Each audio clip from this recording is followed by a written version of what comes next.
Okay, good day. Dito tayo ngayon, di-discuss natin yung mga binigay na sponsor natin na Harden Tools Philippines. So, syempre, papasalamat muna ako sa support ang binibigay nyo para sa team namin. So, lahat ng to magagamit natin sa practice, sa bike prep, tsaka sa race mismo. So, isa-isahin na natin. O, ayan, nawala na. Medyo. So, ito. Yung una nating item is... Okay, so meron tayong 2 pieces ratchet tie-down set. So, ito yung pangtali sa motor or pangtali sa mga gamit natin. So, ayan. Magagamit natin to kada practice natin, kada karera. So, ito yung next item na pinadala sa atin ng Harden Tools. Brushless, cordless impact wrench. So, ito, sobrang gamit na gamit to sa motor, sa kotse. Ito yung mga pantanggal ng gulong. Yan. Impact wrench kasi siya. So, nag-auto adjust siya.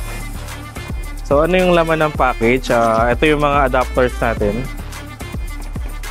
Mga sockets, tapos yung mismong impact wrench natin na cordless. And then, meron siyang dalawang battery siya. And merong kasamang charger. Yan, may charger. And of course, may kasamang bag. So, ito, matitesting natin. Yan. Yan, so, working naman. And the next item na tayo. So, ito na, second to the last item natin. Yung 77 pieces socket set. Ito yung Dr. socket set nila.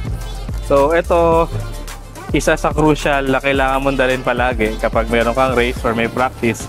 Kasi ito, kompleto yung mga socket na ito. Siyempre, maraming bolts yung mga motor. So, yan. Tignan natin. Gano'n siya karami.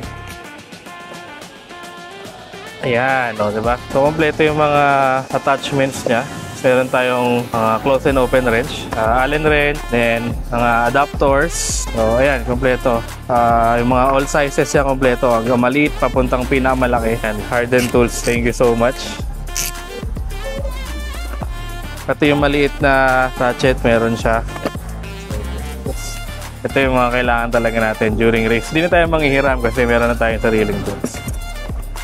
So, next natin is yung torque wrench. So, ito yung torque wrench na may measure niya kung gaano kahigpit yung ginagawa mo. So, ito in pounds to. Pounds nga ba to? Or Newton torque something. So, ito, importante naman to kapag yung hinihigpitan natin is may mga gaskets. Kasi, pag may mga gasket, kapag sumobra higpit mo, napupunit yung gasket. Tulad ng engine cover, engine valve cover, yan, kailangan. So, laki pala nito. So, 1/2 yung sukat nito. Pasok to dun sa, syempre, Dr. socket set natin. So, ito, kailangan to lalo na kapag may emergency kang kailangang ayusin sa engine ng motor. Yung mga bolt na kailangan, sakto higpit lang. So, ito yung ginagamit dyan. So, i-figure out natin kung paano basahin to kasi first time natin magkaroon ng ganito. So, thank you so much Harden Tools Philippines.